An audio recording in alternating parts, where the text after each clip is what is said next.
Taylor Swift always comes back stronger than a 90s trend, and with the Opalite music video, she's doing it literally. She's taking us down a millennial rabbit hole of nostalgia and Easter eggs and symbolism and epic cameos and some of the funniest storytelling she's ever given us.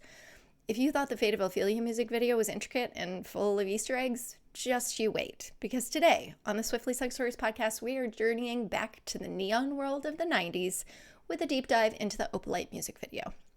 If you're a bit overwhelmed and confused by this video, don't you sweat it, baby, because I'm going to break it all down for you frame by frame and metaphor by metaphor. Let's go.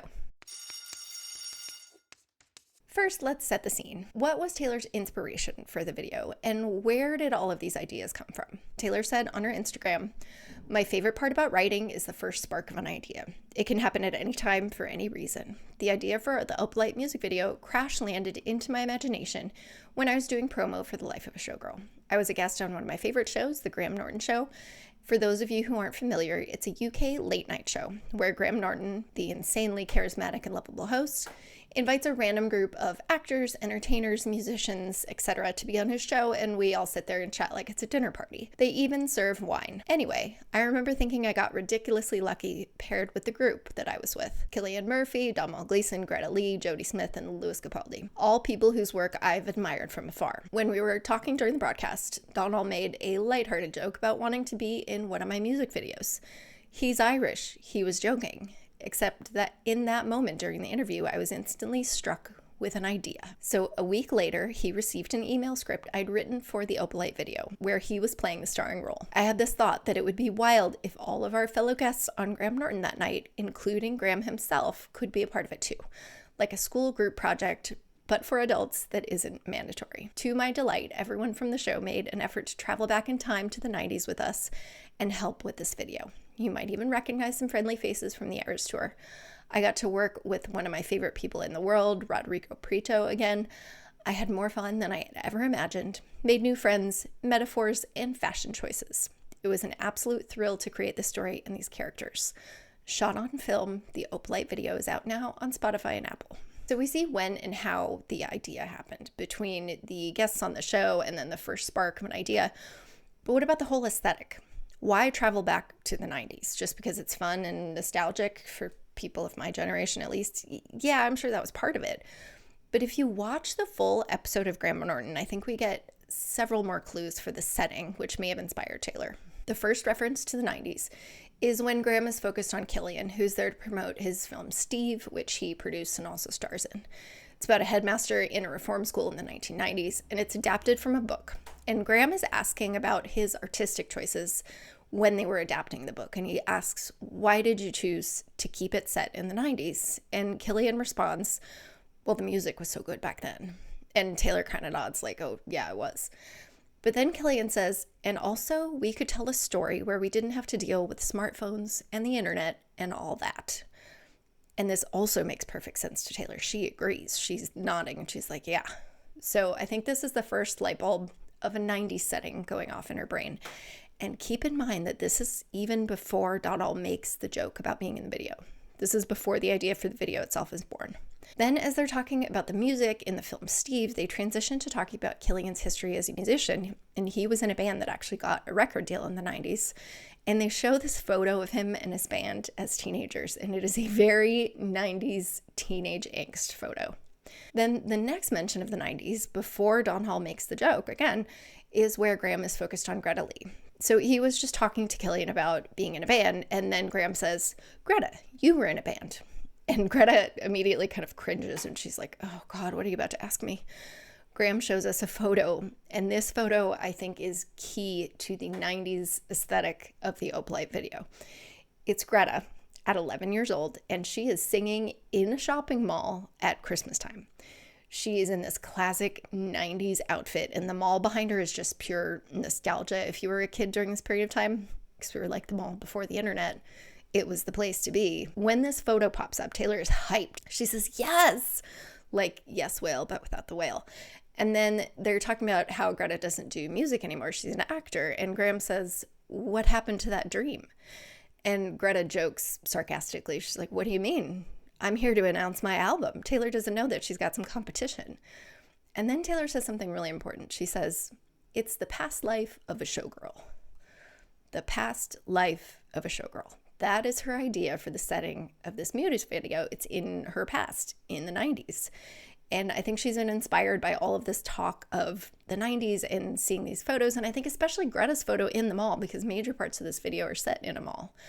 So there's so much more to this episode than just Domnhall's joke in her music video. It's all right there. And it's so cool that we get to see how the wheels turn for her and see the inspiration behind this video happening right there in front of our eyes. In the behind the scenes clips that we got in alternate versions of the music video about a week after it came out, we got even more context. Taylor told us, Opalite actually sounds a little bit like a commercial or something. So I was like, what if it actually was in the music video, like this magical product? And I think this, combined with the influence from the Graham Norton show, is really what sets Opalite in the 90s. She calls it 1993 specifically in the behind the scenes, so let me know your theories on that. But when she's thinking about this magical product and how it would be marketed, it's completely natural to set it in the age of the infomercial. This type of ad that she wants to make for this kind of absurd product belongs in the 90s and lives in the 90s. And they have a very specific formula for infomercials that we're about to get into shortly. Okay, so we've set the scene, and as we deep dive into our scene-by-scene recap, just keep that one line in mind: the past life of a showgirl. I have tried my best to cover every single detail in this video, but I'm sure there are some things I missed. I gave it a valiant roar, but let me know what you noticed in the comments. We open the music video with a 90s style infomercial, and this infomercial sets up the entire concept for the video. So before we get into it, we need to understand why she's doing this. 80s and 90s infomercials had a very specific storytelling formula. They would start with a problem. They would convince you that you had that problem and it was ruining your life and you needed a solution. And then they would try to sell you this magic solution. And if you're an 80s baby or earlier, you might not remember the specifics of what they were trying to sell. You know, it's usually cleaning stuff or weight loss or, get scratches out of your car. But you probably remember how these things made you feel. They were usually targeted toward women, and they tried to exploit our insecurities to try to get us to buy whatever they were selling. They told you that you are the problem, it's you, and if you buy this magic thing, it'll fix you. Here's just a quick clip from a Thigh Master infomercial in 91 to give you an idea of how these ads worked. And here's your trigger warning for body shaming, because the 90s were the wild, wild west of making us feel horrible about ourselves. I used to do aerobics till I dropped. Then I found Thigh Master. Every single time you squeeze Thigh Master, you strengthen and tone right where you need it. So it's easy to squeeze your way to shapely hips and thighs. I thought I'd never fit into these jeans again. Thank you, Thigh Master. I recommend it and use it. Thigh Master. We may not have been born with great legs, but now we can look like we were. To order your Thigh Master. So the problem is you don't have great legs. You weren't born with them. You're the problem, obviously. You're working out until you pass out. That's healthy. But you still hate your thighs because they don't look like Suzanne Summers' thighs. You're definitely real and not an actor. Doctor might be concerned about your flabby thighs. The solution is Thigh Master. All these experts recommend it. Stop hating your body and yourself. Try Thigh Master. See how that works? Okay, so what Taylor is trying to recreate in the first portion of the music video is this type of infomercial thing. So we open with a 90s office scene. It's Karen, one of our favorite dancers from the Eras Tour, and she is in this very 90s power suit, sitting at a desk and looking sad and frustrated. A voiceover, who is Cillian Murphy, by the way, doing an incredible American TV accent, says, "Hey pal, why so glum?" And Karen frowns. She's dramatically glum. We zoom out a bit, and next to Karen on her desk is this huge overflowing trash can. It looks really similar to like Oscar the Grouch's trash can on Sesame Street. It's one of those big old corrugated metal ones. Karen waves her nose as if this trash is really smelly, and she kind of coughs. On the giant desktop monitor behind her, there's a graph that is trending down, which helps kind of paint this picture that everything is going wrong for Karen. Cillian's voiceover continues. "Are you feeling unsatisfied in life?" Then we cut to Karen at home in bed. And next to her in bed is the same overflowing trash can with the trash strewn all over the bed, just like the trash was strewn all over her office. Her partner is trash. And this sets up this series of metaphors and symbolism that's going to continue throughout the rest of the video. Partners as inanimate objects and symbolic inanimate objects. Karen's trash, of course, ties into the lyric from the song. My brother used to call it eating out of the trash. So that's one of the possible trash can metaphors. The trash represents Taylor's past lovers. She keeps going back, hoping it'll be different, but it never is. But I think there's also a deeper metaphor here, which will become more clear as the announcer introduces Opalite, because both Karen's work life and her home life are being affected by this trash. Her love life spills into her work. The trash relationship follows her wherever she goes, but it never changes. And this ties into the central theme of this album, which is the showgirl versus the girl. Can Taylor have one without the other? Does having a happy home life mean having a terrible work life? Or does having a great work life mean sacrificing her relationships? She's used Karen in this trash to symbolize all of this, one of these major themes on the album. So Killian's voiceover continues. Maybe you're lacking connection in a friendship or a relationship. And we see Karen kiss her fingers and plant this kiss on the trash can. She's showing affection to the trash can, which of course is unreciprocated. Maybe you give more than you give back, Killian says. And at this point, we see Karen gifting her trash partner a heart-shaped box of chocolates for Valentine's Day. You keep sending me funny Valentines. She's symbolically giving this partner her heart, but as she places it on top of the trash can, it just falls off, and she looks disappointed. She looks sad. So the infomercial has established the problem. You're unfulfilled in your relationships. You're giving so much of yourself and getting nothing in return. And also your partner is probably trash. So here's where the infomercial is going to try to sell us the magic solution that will make all of our problems go away. What if I told you you could magically turn all that crappiness into happiness? Killian asks. And when he says magically turn, we get a transition. That's one of those like clock wipes in the circular motion, which signals like time passing. And with so many Midnights references in this video, I think that clock transition is intentional. And then when he says into happiness, we get a diamond-shaped wipe, which is also intentional. And there are a couple of interpretations here. Most obvious is a gemstone. Opalite is a gemstone.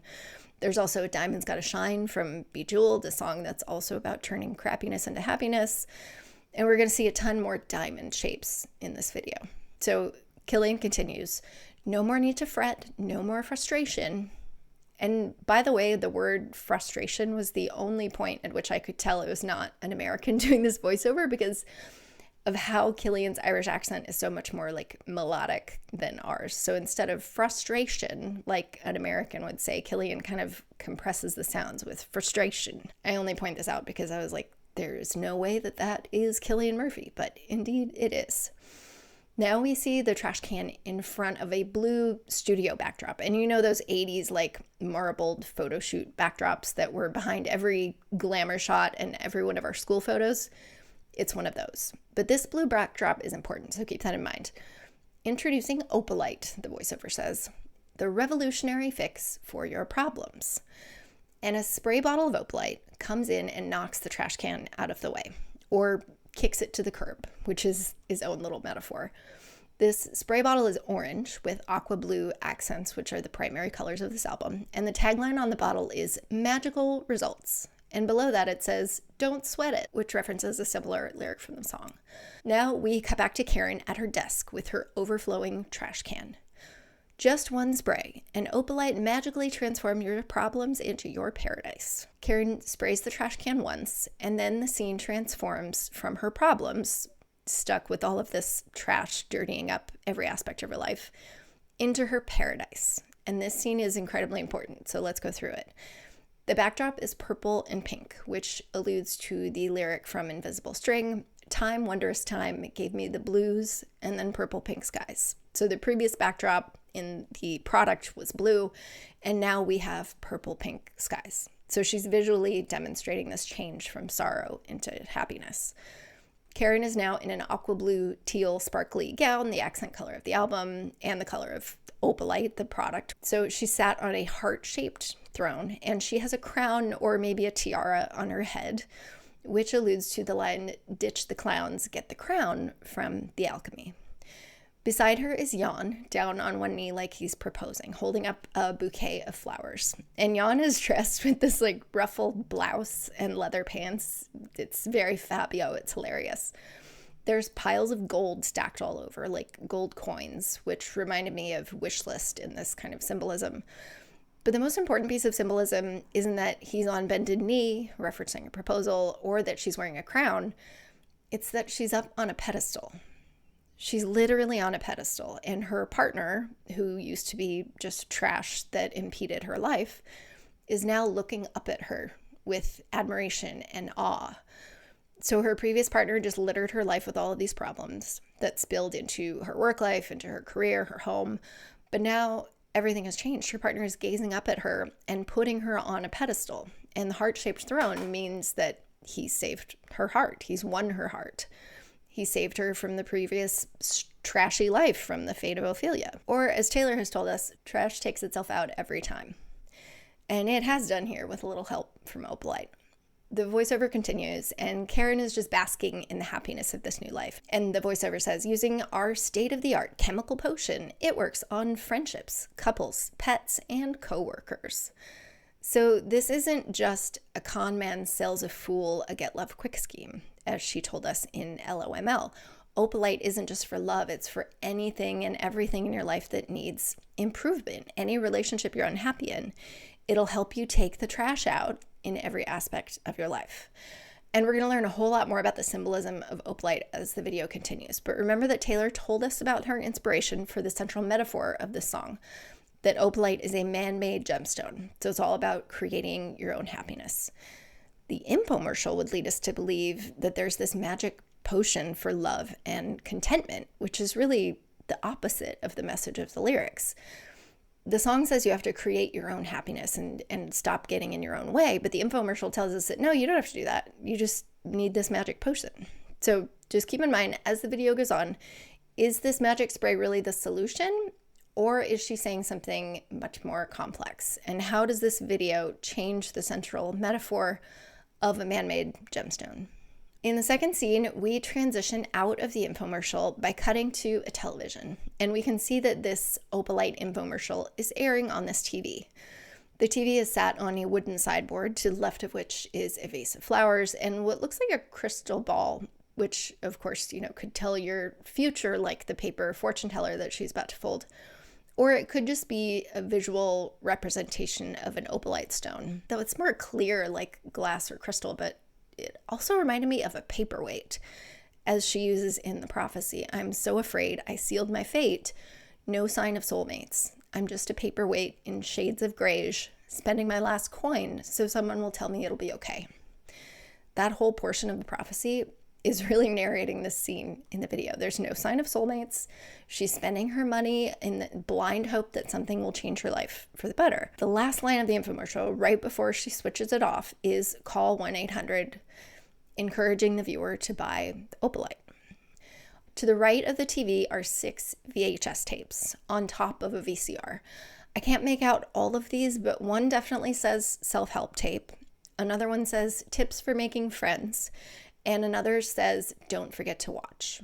So let me know if you can read any of the others, but we get the sense that there's a theme. She's lonely, she's unhappy, she's trying to improve herself. And we're going to find out more about that as we really get into this character. The screen goes fuzzy and the television turns off, and we see Taylor for the first time. We are in this very 90s living room, and Taylor sat on a couch holding the remote. She's just switched off the TV. And this whole scene is so floral. There's floral wallpaper, floral curtains. Taylor's wearing a floral nightgown. It's like, thank you for the lovely bouquet that exploded all over this 90s living room. A couple other things to notice. There are some teal, aqua blue accents in this room, a lampshade and some vases.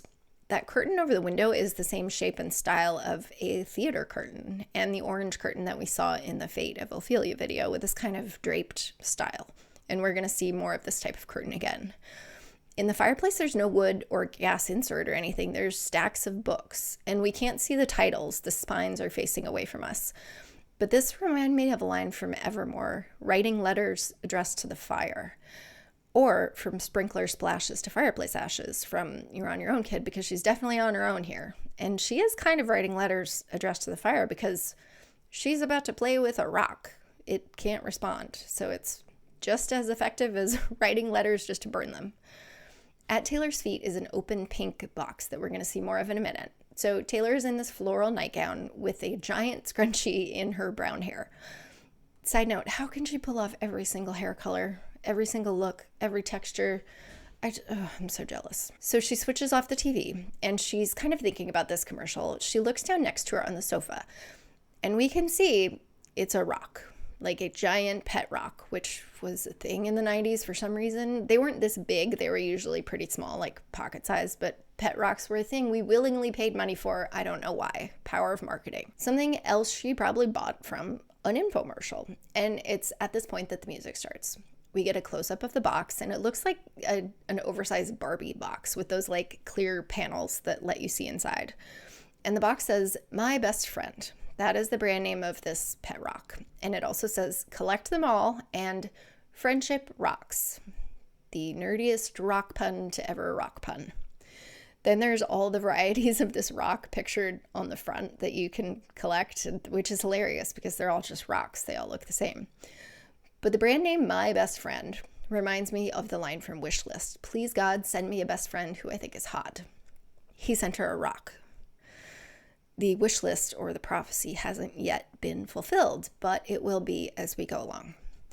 There's a lot of meaning here to unpack with this rock and the box that came in, but the first thing it reminded me of was the vibes of "My Boy Only Breaks His Favorite Toys."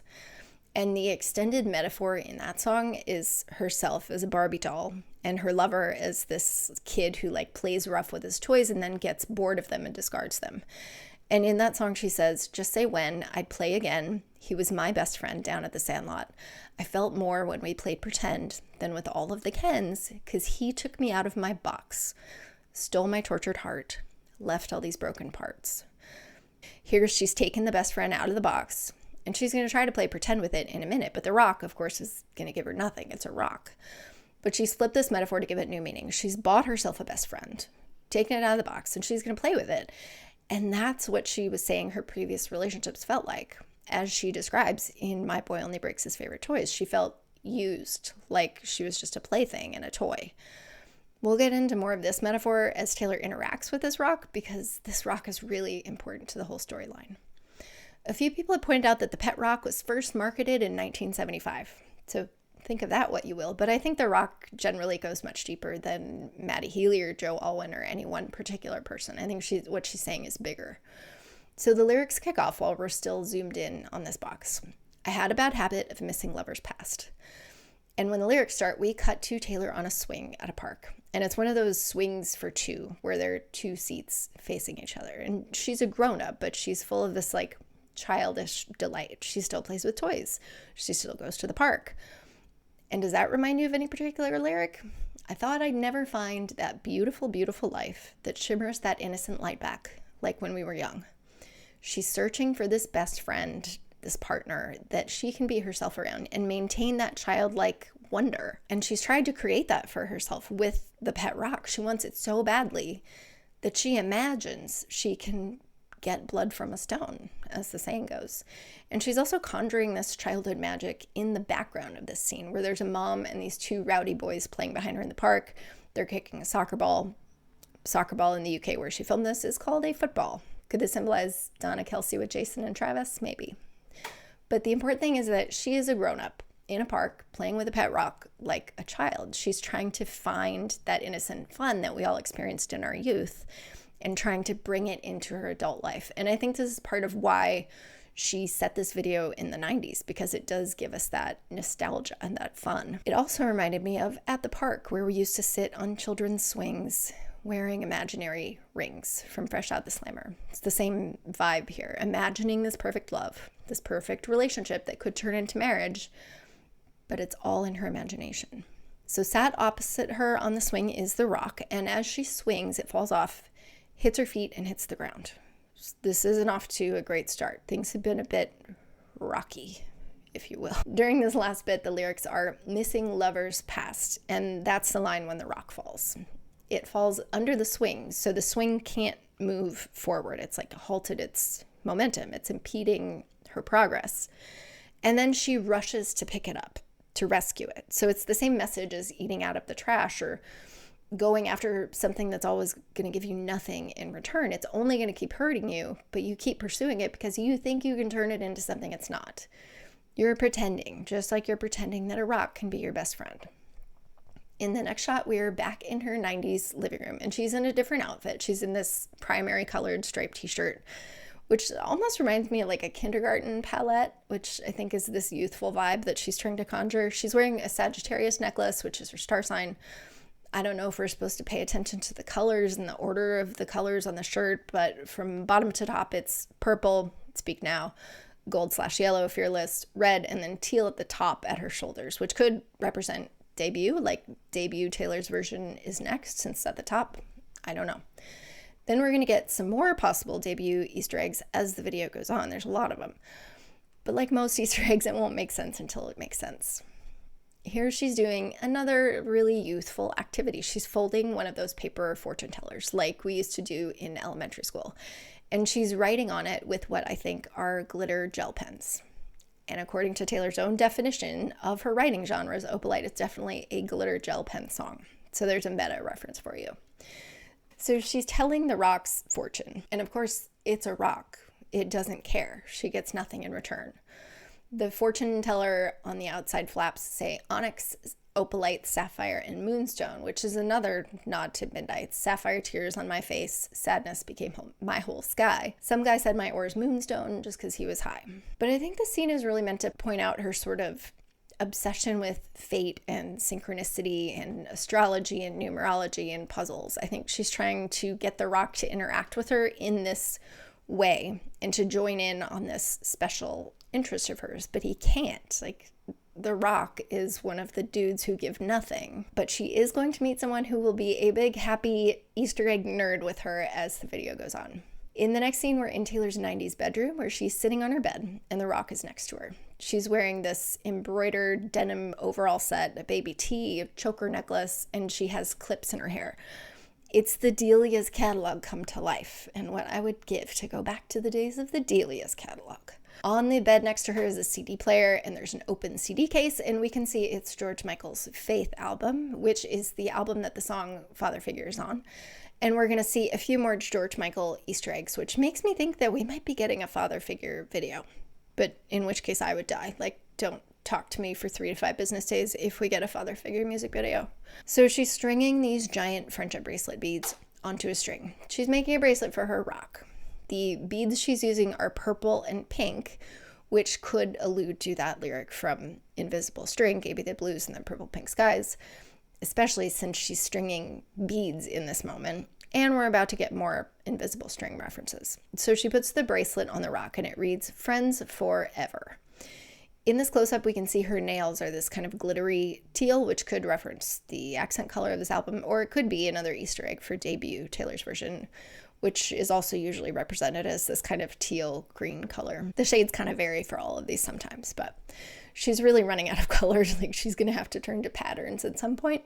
But I want to pause here for a moment because before she takes the rock out to go to the karaoke bar, what is the real significance to the rock? It helps to try to find lyrical references from before this song to rocks and gemstones. And the first one that I thought of was people throw rocks at things that shine, from ours off of Speak Now. People will always try to yuck your yum. If you're the other, you will always be chased with pitchforks. Here, Taylor is the thing that shines, and she's trying to make friends with the rock, trying to make it her best friend / partner, and she's ostracized because of it. And the second lyric is, we gather stones, never knowing what they'll mean, some to throw, some to make a diamond ring, from My Tears Ricochet off of Folklore. Here, Taylor is gathering stones not to throw, but to try to make a diamond ring, to try to make this stone into her partner. But that got me thinking about what opalite and onyx really are. And I think that the rock is also a metaphor for this sort of unpolished or unfinished version of onyx or opalite. It's like a work in progress. And I do realize that opalite is man-made, but metaphorically. The rock is like a rough draft or a first pass, like what could be versus what is now, which is another big theme on this album, fate versus what wasn't fated and why it wasn't fated. Because before she buys the Opalite spray and gets a real partner, she's toting this heavy stone around, trying to turn it into something it's not. It'll take a lot of refinement and a lot of work to turn this rock into a gemstone. But the rock also, of course, reminds us of the story of Sisyphus, the character in Greek mythology who's cursed to push a boulder up a hill for eternity, only to have it roll back down once it reaches the top. And he has to repeat this over and over again. And a futile task like this is what we call a Sisyphean task. We could say what Taylor is doing with the rock is a Sisyphean task. It's futile. It's never going to work. And it's never ending. And with her other references to Greek mythology, especially in the Fate of Ophelia music video, I just did a huge deep dive on that if you want to go check it out, and how it ties into the Odyssey, the sirens of Greek mythology. I think she might be making a similar reference here. So a lot of possible interpretations for the rock. But let's move on for now, and let me know what you think about it in the comments. In the next shot, she's getting ready to go out on the town with her rock, and she's in this red, almost maroon dress, and she's trying to do up the string that ties around the waist. We used to wear these dresses that had like meters and meters of loose string to wind around ourselves like a corset for some odd reason. It never worked and it was impossible, but with the other possible references to invisible string, I think this could be the visible string. Like, it was right in front of her all along, but she tied herself up in knots trying to make this previous relationship, her rock, work, because she's struggling to tie up this string. She's struggling to find the invisible string, maybe, like, when it shouldn't have to be that hard. But it also reminds me of that scene in The Fate of Ophelia where she's tied up in ropes in a dress that's like made out of ropes. And I think that particular scene symbolizes he's thrown her a rope. Like, lots of possible meanings here. But she's wearing these platform shoes that are quintessential 90s vibes. And her position in the mirror while she's wearing these high heels really reminds me of Begin Again. Took a deep breath in the mirror. He didn't like it when I wore high heels, but I do. And that song is about not believing that love exists. All it does is break and burn and end. But then she gets this glimmer of hope. Her belief in love begins again, just like she's talking about in Opalite. Behind her, we can see two George Michael posters. And of course, Taylor's version of Father Figure is an interpolation of George Michael's Father Figure. There's a larger poster on the wall, and then over the top is layered a smaller one, but it's a double poster. It's an identical double poster. And the size difference to me signifies the father figure, the larger one in that song, and then the smaller one to me means the protege. On the floor, laying up against the vanity, is another copy of the George Michael album. So we had the CD on the bed, and now we have the album leaning up against the vanity. It's also Faith, and this time it's just the vinyl version. So two George Michael posters, two George Michael albums. Read into that what you will. On the floor next to her, we can see a vinyl record case, those like trunk ones that Taylor sells as merch. But this one is floral. And with the floral all over the living room, that made me think that maybe TS13 is going to have a floral theme, especially since this floral is inherently tied to records because it's on a record case. Then we get a shot of her which seems like she's looking at herself straight in the mirror. She's like looking straight into the camera, and she's wearing what really looks to me like an Opalite necklace and maybe an Opalite ring, though someone who's more of a gemstone expert, please sound off in the comments.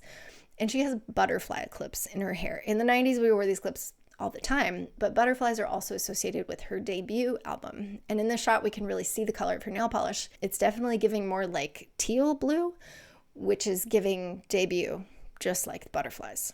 Using two fingers, she smears body gel glitter on her collarbone. The mark you saw on my collarbone from Maroon. And the two fingers are deliberate, I think. Like, we're going to see her use two fingers again. The twos are twoing, and there's the double George Michael poster and the double albums. But the color of this glitter that she puts on herself looks orange. To me, it looks orange, like she's in her showgirl era. But then she uses two fingers again to smear glitter on the rock. And this time, the glitter looks identical to the glitter from the Antihero music video. It's like purple, blue, and green together, like Midnight's glitter. And it's just like the glitter that comes out of her eggs and out of her body in the Antihero video. So what's the symbolism of the glitter? Because I think it's important if she's used it in both videos. And I think the difference in color is important because colors are always a key piece of Taylor's symbolism in this multiverse. In the Antihero music video, which let me know if you want to deep dive on that one because it's just as chock full of symbolism as this one, Taylor told us that the glitter represents this part of herself that is being othered. Like, she bleeds glitter, being a metaphor for she's different, she's not normal, there's something wrong with her, she's the problem. But I also interpreted that as the part of herself that needs to be bejeweled, the part of her that needs to sparkle. Like, she bleeds being a performer and being the brightest light. Like, it's in her blood, it's a part of who she is, but it also makes her the problem. It makes her the other. It makes her a target because she's so shiny. You should find another guiding light, but I shine so bright. And combined with all the other metaphors in that video, the problem Taylor, the giant Taylor, the monster on the hill, the glitter represents this part of herself that is both her identity and her Achilles heel.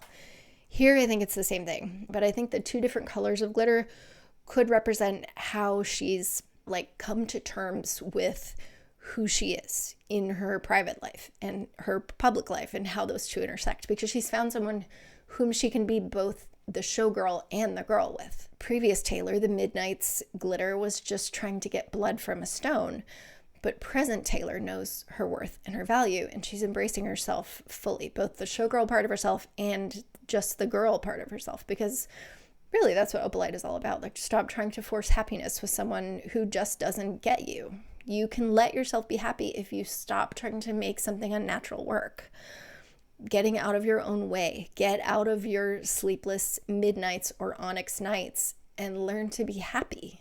After the glitter is applied, we cut to the next scene, and we're now in a karaoke bar. Taylor is up on the stage, and behind her is this shiny red and gold curtain, like party decoration type thing. Those are Chief's colors, red and gold, and this is important because it'll become clear in a little bit. She's up on the stage with a microphone, and she's holding this rock in her arm. She's toting this heavy weight around with her, even when she's just trying to have fun on stage. To the left of her is a jukebox, above which is a neon sign that says karaoke and another with some music notes. And to the right is a rolling TV stand with a TV on top that's displaying the karaoke lyrics. The background of the karaoke lyrics is really reminiscent of the backdrops in the infomercial after Karen sprays Opalite and is transported to her paradise. It's a purple-pink sky with blue ocean and sandy beach and palm trees. In this scene, there are also two not quite disco balls that make everything look cheap, but they're like these light projecting spheres in rainbow colors. But this scene definitely could be referencing that verse from Rue in the Friendship, the prom scene. As she sings this portion of the lyrics, all of the foes and all of the friends, she tries to get the rock to sing along with her. She's brought it up on stage with her, and she puts the mic like it can talk to get the rock to join in. But it's a rock. She gets nothing back, obviously. She's just trying to have fun and like trying to involve her quote unquote best friend, but of course it's fruitless. This is where the Chief's colors in the backdrop possibly come into play. Previously, she tried to get her lover to join in on the fun with her, to join in on what she loves doing, like she's trying to do with the rock, but it never happened. But what happened on the Eras tour? Travis Kelce came on stage and performed with her. He took part in something that was important to her and that she loved doing. So I think that this is definitely a nod to Travis and their relationship. He takes an interest in things that interest her, and he embraces that performance artist in her that's a quintessential part of what it is to be Taylor. Now we get a closer shot of Taylor singing with the karaoke lyrics on the TV behind her. And the lyrics at this point are, "Have seen it before, they'll see it again." With the previous twos and the upcoming twos, this is intriguing. What have we seen before and what will we see again? Maybe a debut album and a Taylor's version of that album? Because the lyrics are on a TV, and TV also stands for Taylor's version. So she's definitely calling our attention to something that's going to be repeated. But what really caught my attention in this scene is the necklace, because we get a better shot of it, and it's definitely an Opalite necklace. So she already has Opalite before her as seen on TV magic potion arrives. it was with her all along, the ability to find happiness, which is just a cool, beautiful piece of symbolism. Now, we're still at the karaoke bar, and Taylor brings her rock to the bar. She sits up on a stool and holds up 2 fingers to signal to the bartender that she wants 2 drinks, one for her and one for the rock. We cut to the TV above the bar, and it's tuned to channel 3, and here's our first visual cameo from the Graham Norton show. Greta Lee is performing on the TV with an acoustic guitar, and the channel logo says MTV. The background is once again this theater-style curtain, and there's a chandelier to her left, and she's surrounded by candles. In the credits at the end, Greta Lee is listed as playing the indie rock goddess, and that character name reminded me of the OG indie rock goddess, Alanis Morissette. And visually, this scene with Greta Lee looks a lot like Alanis Morissette's MTV Unplugged session from 1999. It's the same colors, it's the same kind of background.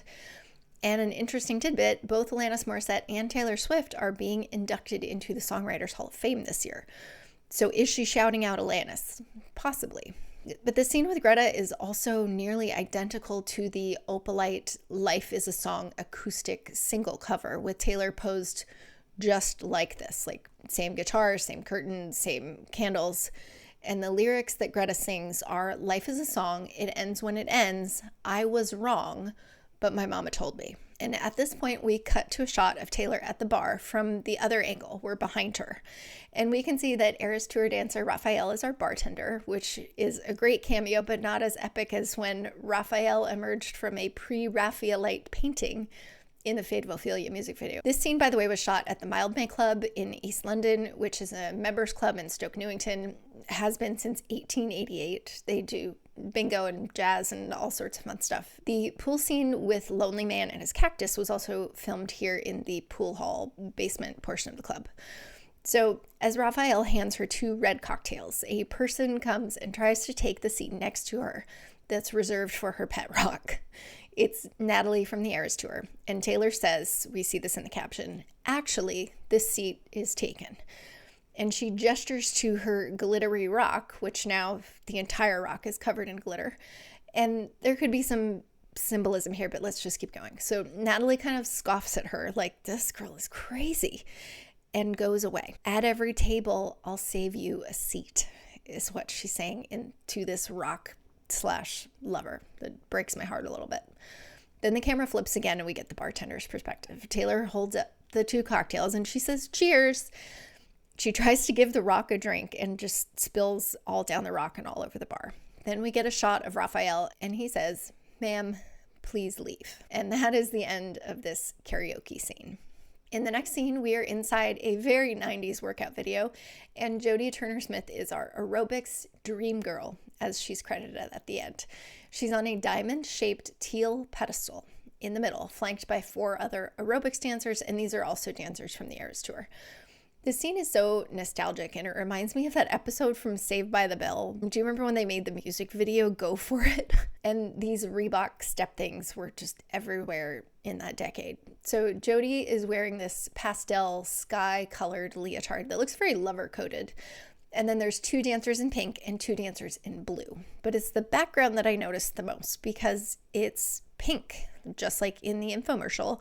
When Karen is transported to her paradise, it's this purple pink sky background.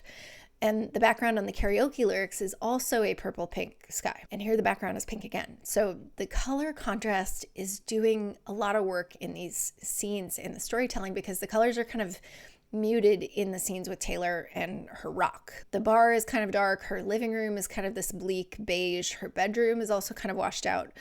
But in these moments of excitement, the possibility of what could be, the scenes are really bright colors. Now we get a different perspective. We cut away from the workout video and we see that Taylor is watching it on her TV in her living room and she's doing the moves along with them. She's wearing this bright pink tracksuit with blue accents, which mirror the colors in the aerobic video. So symbolically, we can tell that her mindset reflected in this outfit, it's subtly starting to shift. She's slowly becoming the colors of the more optimistic side of this world, the paradise of the infomercial and the bright tones of the aerobics video. And remember the colors of the friendship bracelet that she put on the rock? purple and pink. What we understand now is that those symbolize optimism. She's trying to be optimistic about this relationship and get her rock to be optimistic with her as well. So the colors are doing a lot of symbolic work here. So she's wearing these bright colors and she's got one of these Reebok steps, and there are some hand weights and a kettlebell next to her on the floor. Her rock is sitting on the coffee table pointed toward the TV, and she's doing these exercises beside it. But the beautiful bit of irony here is that those things are all dead weight. The rock is dead weight that just weighs her down, but the dumbbells and the kettlebells are weights that could make her stronger. So Jody does this hopping move holding a dumbbell, and Taylor copies her, but she's holding the rock instead of one of the weights that are on the floor. And she does a few more exercises using the rock as a weight. So this is showing how she's trying to use her relationship to improve her life. She's trying to help it strengthen her.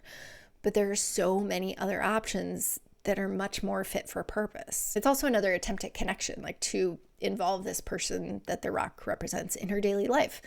But she gets nothing back. And it also reminded me of the lyric from So Long London. I kept calm and carried the weight of the rift, pulled him in tighter each time he was drifting away.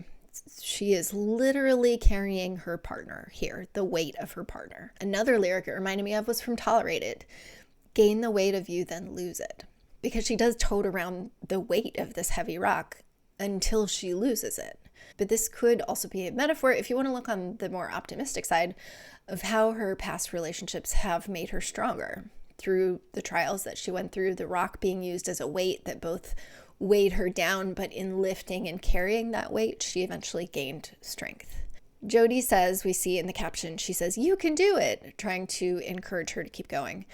But this is her Sisyphean task. She can't actually do it because she's pushing the wrong boulder up the hill. She ends her workout and she sits down on the couch next to the rock, which is now propped up on pillows. She's had to metaphorically prop up, support this partner when she's the one doing all the work. She sits down out of breath and she says to the rock, "High five." But of course, it's a rock. Nothing happens. He leaves her hanging. She tries to celebrate with him but gets nothing. It's at this point that I thought, well, maybe the rock is supposed to be onyx. Like, it's a symbol of this long, sleepless onyx night, this relationship that's full of longing and trying to connect but getting nothing in return. And it also reminded me of this term that's become increasingly popular in psychology, which is gray rocking. So this is when you would show no emotion when you're in a conversation with a difficult person. You act like a gray rock. You give them nothing so that they don't have anything to latch on to and argue about. She goes in for the high five and she gets gray rocked by a gray rock. Like, do something, babe. Say something. You're losing me. It's all incredibly meta. In the next scene, we cut to a different house in a different bedroom, but with the same kind of muted palette.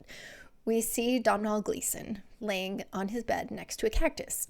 So Taylor's building this world where people are in relationships with inanimate objects.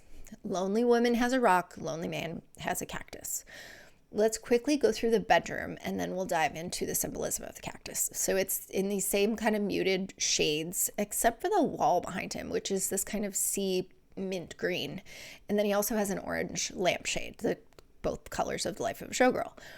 On the nightstand next to him is a framed photo of himself and his cactus, an alarm clock that reads 12:12, a watch that we can't really see well enough to read, a bottle of nasal spray, and a jar of biscuits or club crackers. I can't tell exactly what they are. But I thought this was a really telling detail that really helps Taylor build this world and build her characters, because who eats crackers in bed, getting the crumbs everywhere? Who does that? People who don't share their bed with anyone else. Behind the framed photo is a card that says, "With love from your mother," which could just be telling us that he's this stereotypical lonely man, mama's boy, or it could reference how we refer to Taylor as mother, and she's telling us that this video is with love from her. There's also a sticky note that I can't quite make out, but there is the word bouquet on there. Let me know if you can decipher that one. On the wall behind him is a calendar, but it's not a beach scene or a cute cat. It's a photo of an office building. And the title of the calendar, if you zoom in, says Middle Management Calendar. So this is just a metaphor for his bleak, boring life. This bland, bleak office building, he's middle management, a really boring job that's going nowhere.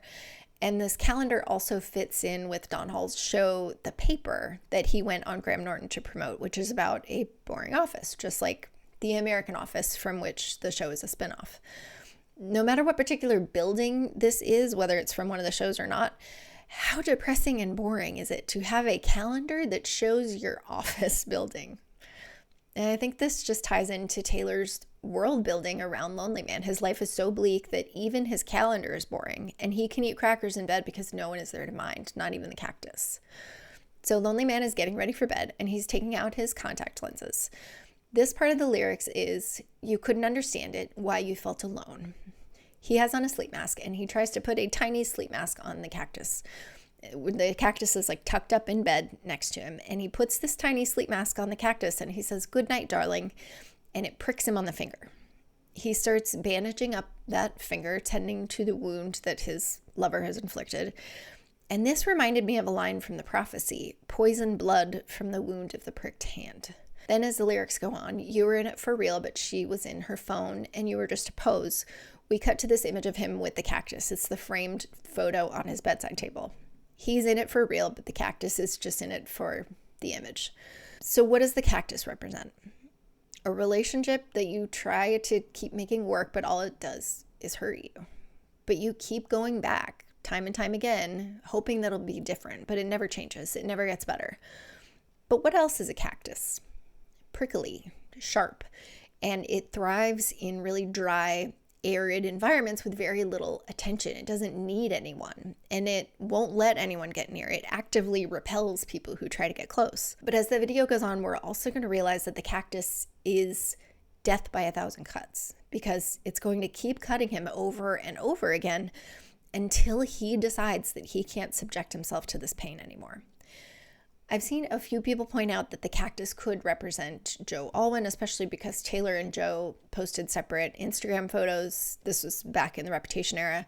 They posed next to the same cactus, but they never actually posted any photos together. Well, I think that could definitely be the case. I think the symbolism of the cactus goes a whole lot deeper as we go on, as well as the rock. In the behind-the-scenes clips, Taylor gave us a bit more information about her metaphors. She says, quote, "Nope-a-Lite is for people who want to choose to be unhealed. Opalite is for people who want to choose a path that serves them. But in our metaphor, inanimate objects represent the kind of toxic relationship they're in. So I think I'm best friends with a rock who's always weighing me down. Domhnall, he's in a toxic relationship with a cactus where he's getting hurt every day." So of all of the many possible interpretations of these inanimate objects, for Taylor, the central meaning is a toxic relationship. But it's really interesting because she's not only talking about toxic romances here, because also in the behind the scenes, we got to see Taylor posing with a fan, another inanimate object, and it's pretty obvious what this represents. It's us. We're the problem. It's us. And there could be no louder message here, just as cheeky as "But Daddy, I love him," and just as loud. She just called us out big time. The crowd might be her king, but it's not always a healthy dynamic. We can blow in and cause chaos at any time. So in the next scene, Lonely Man is shooting pool with the cactus. This scene was also filmed at the Mildmay Club, and he goes to hit the cue ball, and the cactus pricks him in the eye. And it's during the lines, "Don't we try to love, love, we give it all we got." So this is the same as what Taylor is doing with her rock. She's trying to go out, have fun, have shared activities, have shared special interests, trying to love, love, but it never works because they're the wrong fit. The rock hurts her because he can't interact and enjoy anything, and the cactus wounds him every time he tries to do the same. There's a couple of things in this short pool hall shot that might be important. The pool balls that we can see are an orange striped 12 and the solid purple 4. The clock above him reads 7:55 and I think 10:30, which 10:3 was the release date of this album. But I think the 7:55 is not supposed to be read as a time, but as pointing to the numbers 8 and 11. Now we see Lonely Man take his cactus to a movie at the mall movie theater. And as he approaches the box office, he's now got several bandages on him. He approaches and he holds up 2 fingers, asking for 2 tickets for the movie. And we see that working at the box office is Kevin from the Eras Tour. His name tag even says Kevin. He says, "Sir, please leave." So now Taylor and Domnhall have tried to go have these shared fun experiences with their partners. They both hold up the 2, been number 1, but I never had 2 from Elizabeth Taylor. And they are both asked to leave. There are a few key details in this box office. To the left of Kevin, there's a sign that we can only see part of, but it says, "Patient for the encore." So we can imagine it says, "Please be patient for the encore." But what encore, Taylor? What have we seen before and we'll see again? Like, what is this? It's driving me crazy. But I think the most likely interpretation is a Taylor's Version album, which is essentially an encore, like coming back out for more of the same thing. Then to the right of Kevin, there's a sign that says, "No inanimate objects, thank you," including, and then pictured is a cactus, a trash can, and we can imagine there's also probably a rock and a stapler on that poster. And although we knew they were trying to have relationships with inanimate objects, I love that this poster labels them specifically, because what does inanimate mean? Lifeless, showing no signs of life. Kind of like, how can you love someone you can't tell is dying? And my face was gray, but you wouldn't admit that we were sick. In the next scene, Lonely Man is eating out at a restaurant with the cactus on the table across from him. Now he has even more bandages on. One is wrapped all the way around his head, his wrists, like nearly all of his fingers. And he says to the cactus, "You look amazing," and tries to touch it and show it some affection. But then he recoils when the cactus pricks him again. Behind him on the wall of the restaurant is a framed photo of Portofino, which is another Elizabeth Taylor Easter egg. And with all the diamond shapes, we're going to see a lot of diamond shapes. It makes me think that we might be getting an Elizabeth Taylor music video or something else to do with Elizabeth Taylor. A server approaches, and we can't see all of them, but we can see that their hand is bandaged. So now this prickly person is harming others that they come into contact with. Not just Lonely Man, but everyone. During this scene, it's the lyrics, "You finally left the table," while they are sitting at the table. And then we leave the table and transition to a new scene. Lonely Man is at a Christmas party, and he's wearing a red Christmas jumper, and he's still covered in bandages. He's holding the cactus in one hand, and above them is mistletoe. He's supposed to kiss this cactus, and he kind of starts to go in kind of like, "Oh God, am I going to do it?" And then he decides to stop hurting himself, or letting the cactus hurt him. And the lines are, "And what a simple thought, you're starving till you're not." He's starving for love, for affection, for connection, until he decides that he deserves more. This Christmas party scene has a few important details, the first of which is Taylor's brother Austin as a party guest in the background. Remember that Austin played a ghost in her house in the Anti-Hero music video, even though we didn't get to see his face. But he's now out of the ghost costume, which reflects the lines, "I thought my house was haunted. I used to live with ghosts."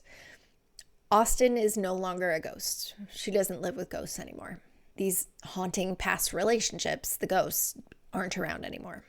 Bunting in the background is also similar because we've seen this sort of arched, gathered shape so many times. It's the shape of curtains in a theater, and it was the shape of Taylor's curtains in her house. It was behind Greta Lee in the MTV scene. It's almost like this showgirl life, this new version of herself is there, and it's always been there, and she just needed to wake up and embrace it. But this scene is also actually really muted, except for the red sweater and the Christmas tree. And that's important because once they find each other, the colors are going to get a lot brighter, like going from onyx to opalite. In the next scene, Lonely Man is at his home computer, and we can see the ad for Opalite on his monitor behind him in this really vivid pink and blue with Cillian Murphy's face. So there's the hope that brighter times to come. He's done being hurt, but he has even more bandages on now. It's becoming more than death by 1,000 cuts. So he's dialing the phone number to order Opalite. He's going to find someone better. He's going to fix this situation. And then we cut to him collecting the package off his porch. Opalite has arrived at his doorstep. And then we get a side-by-side of Taylor and Domnhall opening their Opalite packages. And the colors of the scene are hinting at what's to come. It's still muted, but they both have blue accents on. Taylor's nails and her choker are blue, and Domhnall's shirt has blue stripes. And as they lift the lid to these boxes, blue light starts pouring out. So that's the potential for the future that's shining this light on them. The markings on the box say from Opalite and priority, like priority mail. But this hints that it's a priority to change your outlook on life. During this scene, the lyrics are, "Life is a song, it ends when it ends, you move on." And that's what they're both about to do. They're both about to move on from their inanimate partners who are lifeless and only burden them, and they're going to take a chance at happiness. One interesting detail before they use the spray bottle, Lonely Man no longer has his bandages on. He's already given up trying to show affection and interact with the cactus. He had them on when he dialed the number, but then when he goes to open the box, they're gone. So he's already essentially done with this relationship before he even sprays the Opalite. So they both have the spray bottles, and on the left, Domhnall goes to spray the cactus. The cactus is the problem. His partner is the problem. But Taylor goes to spray herself. It's me. I'm the problem. It's me. She doesn't spray the rock. The partner isn't the problem. She thinks it's her that's the problem. And if you think about the larger context of this particular moment, it's really a metaphor for the patriarchy. Like, women are conditioned to believe that it's us that are the problem. We're too much. We're hysterical. We're too needy. We're too demanding. And it's never our male partners, if you're straight, that are the issue. Like, we're led to believe it's never the man or the rock or the lack of a rock that's the problem. It's always us, and we need to change. And that's why Taylor sprays herself. She thinks that she's the one doing something wrong, when in reality, she was just with the wrong person who wouldn't let her be her most authentic self. So here comes the spray. Domhnall sprays the cactus with this blue spray, and the cactus disappears. Taylor sprays herself with the blue spray, and she disappears. She is transported to Lonely Man's living room, covered in this blue goo, and there's a puddle of blue goo on the carpet where she appears. She looks up and she says, "What the?" and looks around like, what the hell just happened? She's no longer at her house with her pet rock. She's at his house. She's moved on, and he's moved on. But what does that remind you of? I took the miracle move on drug. The effects were temporary. And I love you. It's ruining my life. That applies to both of them.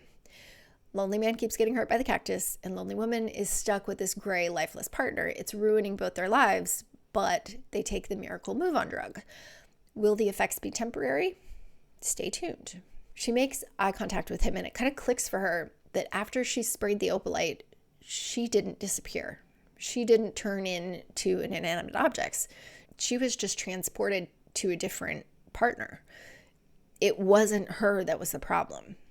She's the same as she ever was. It was the rock. It was the place she was at in her life. She just needed to move on. In the next shot, Taylor is in Domhnall's bathroom, and he's washing the blue goo off of her in the bathtub.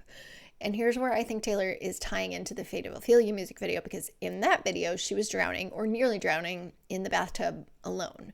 But here, she's sitting up and being cared for by another. He won't let her down. He's helping her. And in washing off the goo, he's symbolically washing away this idea that she was the problem. The shower curtain is this lacy diamond pattern, and in the next shot, Taylor is cleaned off and dressed, and they're sat facing each other at the dining room table. And the curtains also have a diamond pattern here. This also reminds me of the Fate of Ophelia video where she wore that diamond, almost snakeskin-like chainmail dress. We also got a diamond scene transition in the infomercial. So keep that in mind and let me know what you think of all this diamond patterns, besides the obvious, a gemstone. I think there has to be something more.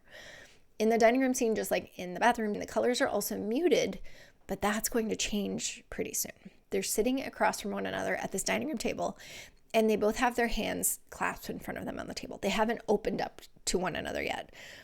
And then Taylor gets up and goes to sit next to him. And she's holding this paper fortune teller that she had in the previous scene and was trying to play with the rock. But she takes a chance here. She tries something new. And this is what changes everything. Lonely Man's reaction is the biggest contrast. He lights up and he says, "Oh, I love this game." She's shared something she enjoys with him, and he enjoys it too, and he takes part in it with her. Her interests. We get an overhead shot of them doing the fortune teller, and on the inside flaps is the oh, oh, oh, oh of the chorus, and they fold it in time with the chorus. Then the scene changes, and we are now in a mall photography studio with the couple posing for a camera. This is the beginning of things looking brighter visually. The photo backdrop is a blue sky with white clouds, and behind them is a white trellis arch with flowers, which looks a lot like the vibes of Travis's proposal that he set up in his backyard. So I definitely think she's calling out the proposal scene here. They're both dressed in jeans and striped sweaters with vests over the sweaters. And the similar outfit is visually telling us that they are the right match. Before, she glittered herself and then tried to glitter the rock to get them to be similar. But here, she just fits perfectly because she doesn't have to try so hard. They're the perfect match already. To the right of them is a column prop with a crown on top, which reminds me of Ditch the Clowns, Get the Crown from The Alchemy, or You Wrap Around Me Like a Chain, a Crown of Vine from The Fate of Ophelia. Louis Capaldi is our photographer, credited at the end as the greatest mall photographer to ever do it. And behind him, we see an arcade that's just outside this photo studio. And there's a sign that says game over, which means it's game over for this couple. Like, they've found the right person, so they don't have to play the game of love anymore. But with the previous references to Coney Island, the arcade also reminded me of the lyrics, "Sorry for not winning you an arcade ring." And the other line from that song, "Sorry for not making you my centerfold," now has new meaning here because they are making each other their centerfold. They're posing together in this photo shoot. They're prioritizing one another in their relationship. So they're doing these different poses that are just like funny and lighthearted and cute. Domnhall sits on her knee and then he's holding her feet up in this like wheelbarrow pose. They do a sort of yoga tree pose. They open their vests and flash their sweaters. It's just cute. And then we get a shot of Louis who says, "I want to be your friend." And they smile so big and beckon him over and like, "Yes, be our friend." Previously, she had to mail order a best friend who was a rock. She had a VHS tape that said tips on making friends. But now that she's happy and found her person who lets her be herself, she doesn't have to work so hard. Like, it just happens naturally.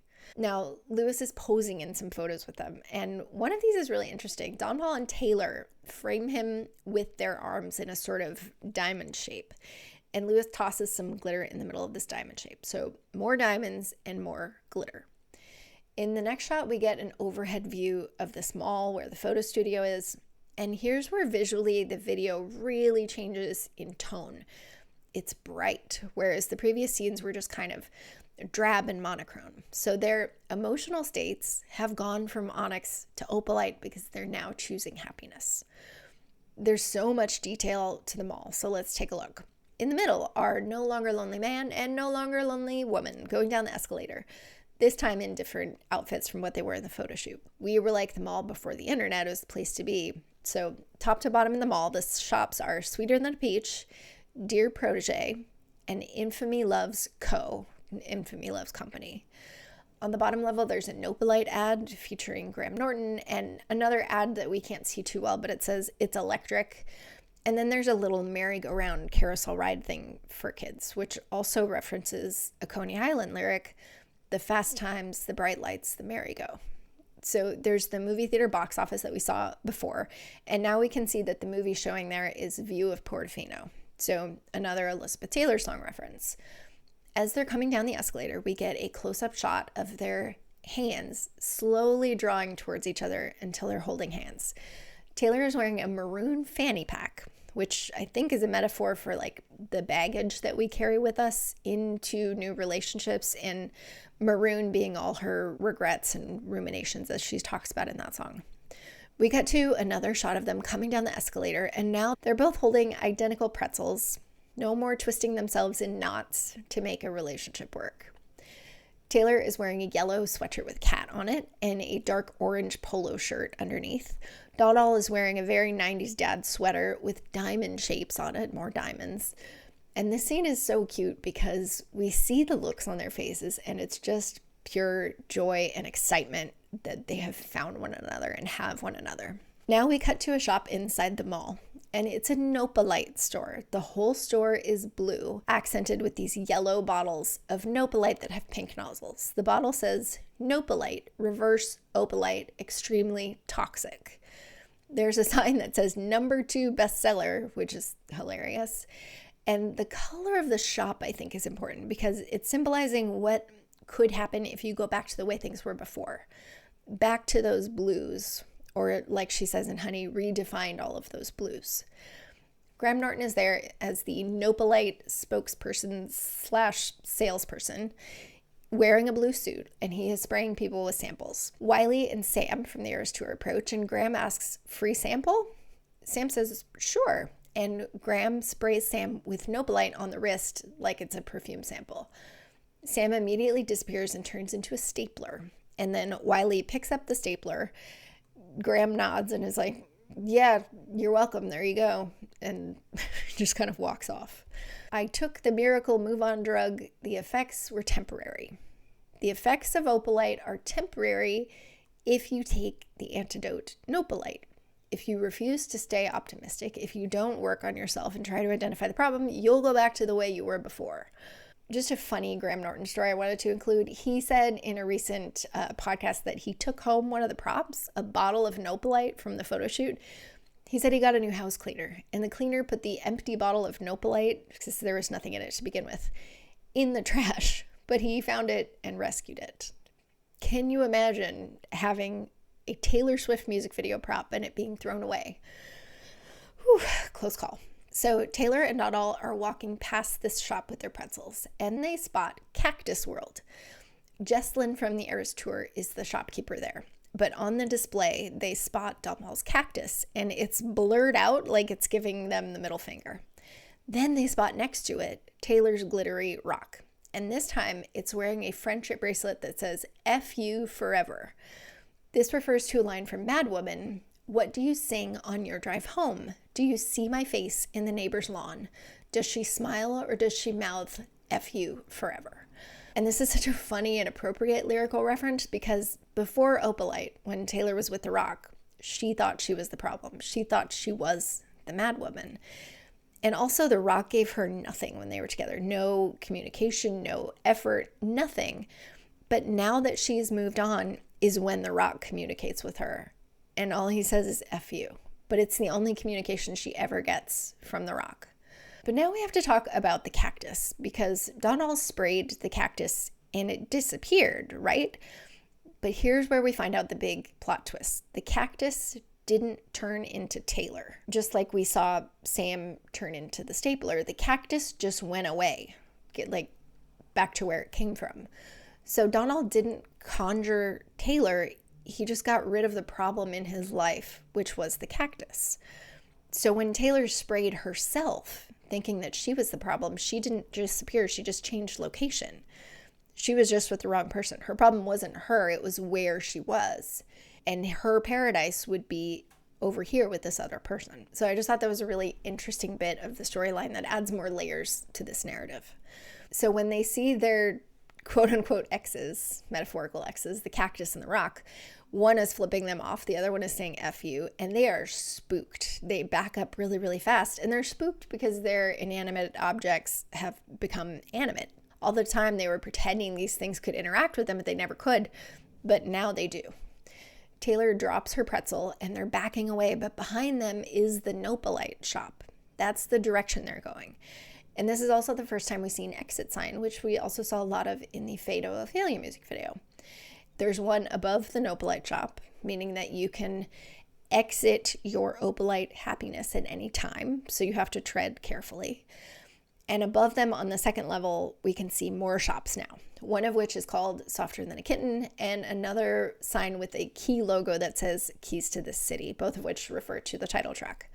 So at this point in the lyrics, this is just a temporary speed bump, which is appropriate because they're at a temporary speed bump in their relationship. They're reminded of the past, but they don't want to go back there. And as they're backing away, we get a shot of another Opalite ad on the wall, and it's Cillian Murphy, the spokesperson. And the ad says, "Don't sweat it. Opalite, magical results." And it's just Cillian with a thumbs up. It's the only time we see his face. And I'm not surprised that he wasn't physically in the video. He's known as an intensely private person. He's one of the most reluctant celebrities of all time, but my God, is he talented. And for those people who said that Cillian seemed like he didn't want to be on the Graham Norton show and just didn't care, that's just how he is. He has resting bored face, and it's just the same in every interview. I think if he could just act and never do promo in his life, that would be ideal. So Taylor and Domnhall have backed away and they're taking a moment to breathe, but they're in front of the Nope-a-Lite store. So this is a little bit of a dangerous situation. Taylor's relieved. She's like, oh my God, thank goodness we got away. With her hand on his shoulder, like that was really scary. I'm glad we avoided them. And the lyrics at this point are, but failure brings you freedom and I can bring you love. They were confronted with their past failures, but now they bring each other love. Graham Norton kind of sneaks up behind them and says, free sample? And he's doing a really good job looking like creepy, lurking behind them. And this is trouble.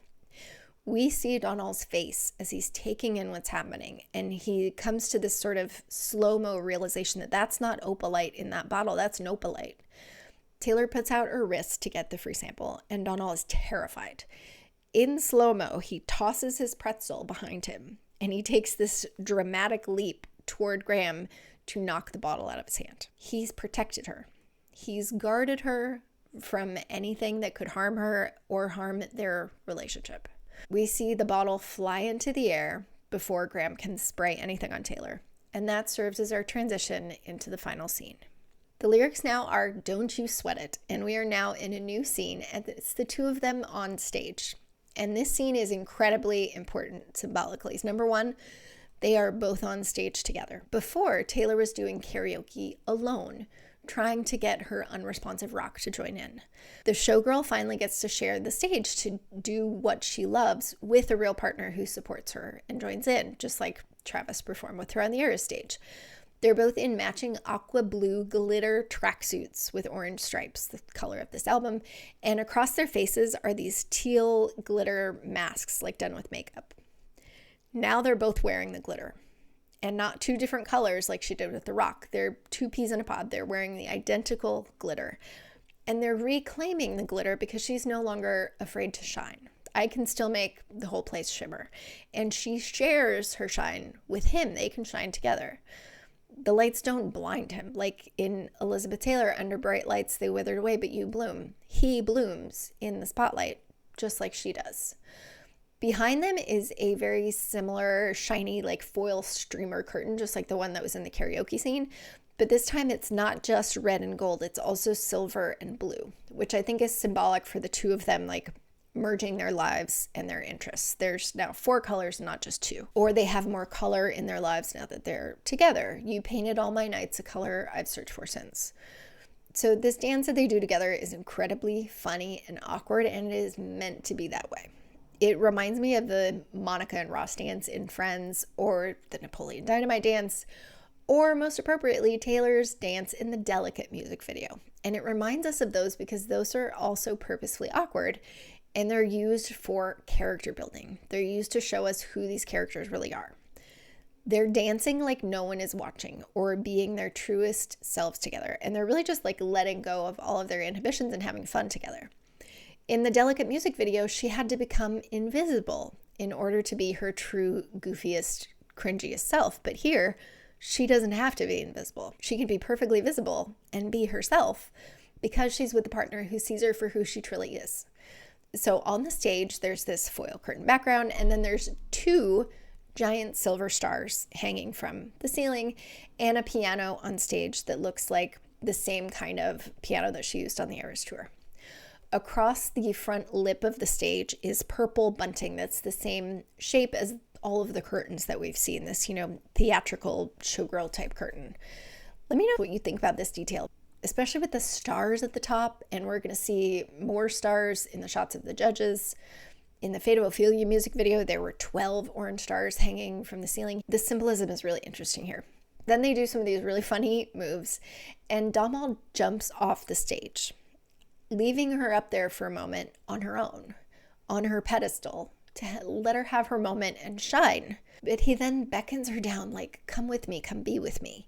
And she jumps down to be with him, and they continue this dance. The steps down the stage are red carpet, an obvious metaphor for being in the spotlight there, with gold diamond shapes on it, more diamonds. We zoom out a little bit, and we get a silver sign strung across the room that says dance competition. And that reminds us of the dance competition in the Bejeweled music video, where Taylor goes to the ball and crushes the competition as a showgirl, no less. and defeats her evil stepsisters to win the crown and the castle. Here the stakes are lower. It's a dance competition in this bingo hall type setting. And it's not clear what they would get if they won, but it doesn't matter. Like, they've already won. They get to be themselves and do what they love and dance like no one is watching, when people are in fact watching. But in the Bejeweled music video, she wins the competition and therefore the prince, but she ghosts him and keeps the castle. Here, they don't win the competition. They've won each other. We get a few shots of people in the crowd while they're dancing, and we also see another exit sign. That's the second exit sign. We get 2 exit signs. So many other 2s. In the crowd, there's an older woman playing checkers in a line of other people playing checkers along the wall. Checkmate, I couldn't lose. None of it was accidental. They all look bored as hell, like they're just hating every moment of this.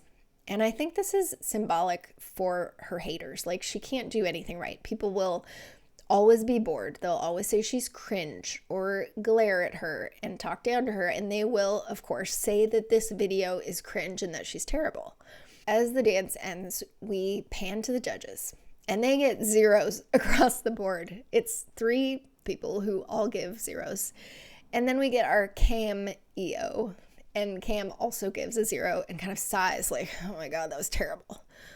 The first judge has a bingo ball cage next to her, just like Taylor used in Midnight's Mayhem with Me. Another reference to Midnight in a video that's already been very heavy on the Midnight's references. The second judge has what I think is supposed to be maybe the trophy next to him on the table. It looks like a goblet. The third judge is where I noticed that they are holding ping pong table tennis paddles with numbers on them. So let me know what you think of that. And then Cam, our fourth judge, is wearing some really interesting stuff. His tie has 2 hearts on it. And then on his jacket are 3 silver brooches that look either like starbursts or flowers or both. The biggest brooch has a stone on it, and it looks really dark, like it could be onyx. And if it is, it's symbolic for someone trapped in their own onyx night. They haven't found the joy of Opalite yet. They're stuck in pessimism.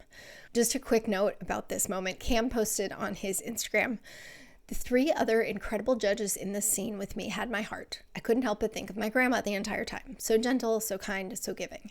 After Tay introduced herself to them and went back to the monitor to finish directing, the older gentleman gently leans over to me and goes, 'Excuse me, young man, was that Taylor Swift?'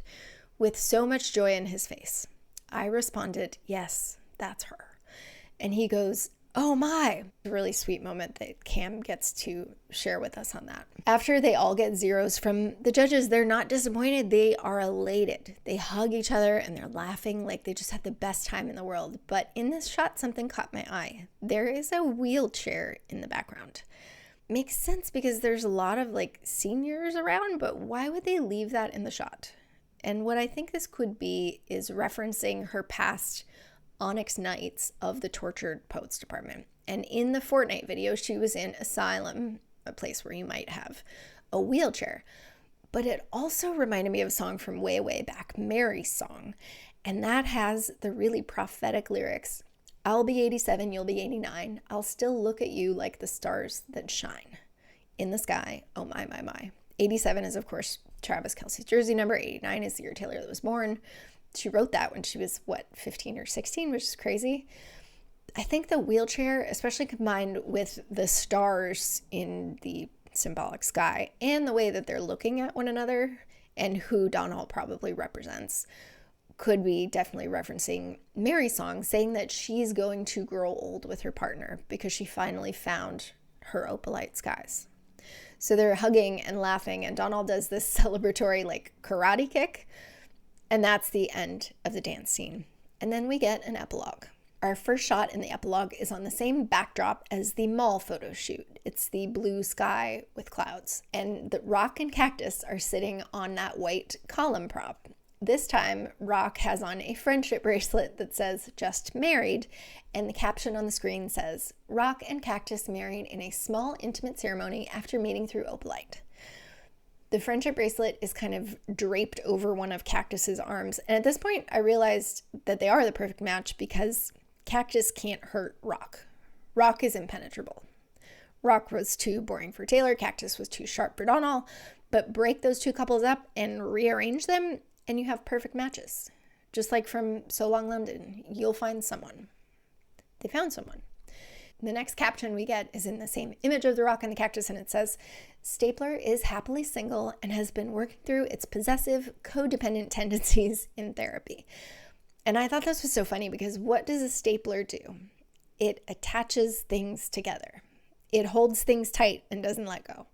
Next, we're in the same shot, but the position of the cactus and the rock has changed, and the cactus is like tipped over onto the rock underneath the friendship bracelet that looks like they're, making out or something. And then the caption says, garbage is still garbage. So either Karen got sick of Jan and transformed him back into garbage with Nope-a-Lite, or she's not talking about Karen's garbage and she's just talking about garbage people in general. People who just mess up your life and don't give you anything in return. Either or. But a hilarious line to close out the video. Then the credits come up on a black screen written and directed by Taylor Swift, cinematography by Rodrigo Prieto, whom she also worked with on The Man, Cardigan, Willow, and Fortnite, as well as the release party of Showgirl. Now we're back to the shot of Taylor's TV in her living room, and now it's the Graham Norton show playing on the TV. And it says, starring Graham Norton as Nope-a-Lite spokesperson, and then we roll into actual footage from the show. It's Graham introducing all of his guests as he does in every single episode, and he begins by introducing Louis Capaldi and says, Louis Capaldi is the greatest mall photographer to ever do it. Graham introduces Domnhall Gleason and it credits him as Lonely Man. Jodie Turner-Smith is Aerobics Dream Girl. Greta Lee is Indie Rock Goddess. And when Graham introduces Cillian Murphy, the captions say, Opalite spokesperson and ad voiceover by Cillian Murphy.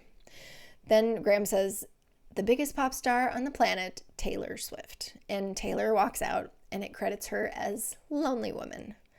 Not so lonely anymore. Next, we get a clip from the Graham Norton episode in which the idea was born. Domnhall says that he's trying to get in a Taylor Swift music video. And then we see Taylor's face reveal that the wheels are turning. That's the moment this video was born. And then the screen goes black. That's the end of the epic, nostalgic Opalite music video. This might be my favorite Taylor Swift music video in terms of storytelling, because she's told such an intricate, immersive story in just a 6-minute movie. I think the total is actually 5 minutes and 59 seconds on YouTube, if those numbers mean anything to you in Taylor numerology. But I think just about this incredible story she's told. She created this entire world where the video takes place, and she's populated it with characters who all get backstory and motivations and challenges and triumphs, and it's really incredible. I can't believe she wrote this and sent it to Domnhall in 1 week. Like, she is a writing machine. But in all of this, she's really given us a new definition of Opalite through the symbolism and these new metaphors. In the lyrics, Opalite is a man-made happiness. You have to curate your own life and learn to be happy, and that's a hard lesson to learn. But in the video, Opalite is for sale as a magic solution. You can throw money at this problem and make it go away. But in buying Opalite, you're making the choice to change your life for the better. The act, the change isn't the purchase of the product. The change is identifying the problem. As we mature, it's so easy to get stuck in pessimism and get lost in these long onyx nights of the soul. It's much harder to recognize the problem and decide to do something about it. Like, sure, you can maybe get some magical assistance from this Windex potion, but unless you can spot something in your life that's holding you back, whether it's yourself or your habits or your partner or your job, and you decide to make that change, you're never going to transform your problems into your paradise. And that's really what Opalite is all about. Both the song and the video is accepting that things need to change and having the courage to make that change. We're going to wrap up for today, but I want to leave you with a couple of open-ended bits of symbolism that we didn't really get answers for. And I want to hear your thoughts in the comments. Number one, what's with the different shades of blue? We got a darker blue in the photo backdrop, a different shade in the Opalite infomercial, lighter blue in the Nope-a-Lite shop, and then the aqua teal blue in the Opalite spray. We also got Taylor's nails and other bits of like teal and aqua blue throughout. So Taylor's always intentional with her colors. So what do you think it means? Debut Easter eggs? Something else? Second, what's with all of the diamond shapes? Like, we got so many, and it's easy to find geometric patterns on like 80s and 90s stuff, but this seems incredibly intentional. There's so many. So what's with the diamonds? And the final, maybe most important, open-ended question, what is rock? What is cactus? And what is trash? Are they meant to symbolize specific people, specific relationships? Or are they just overarching metaphors for dudes who give nothing, as she says in Glitch? Like, I don't know. What do you think? What do you think it means? The gorgeous thing about Taylor's art, and art in general, is that it's subjective and it means different things to different people. So let me know what it means to you in the comments, because that's the most important part about all of this, is like what it means to you, what it makes you feel. It doesn't matter what it means to me or even what it means to Taylor. It's what it means to you. Thank you so much for joining me for this deep dive into the Opalite music video. If you're watching this on YouTube, I'm really working hard to reach more people. So please hit the hype button and like and subscribe, follow wherever you're seeing or hearing this. Thank you so much for taking a break from the real world with me here at Swiftly Sung Stories. And I'll see you next time.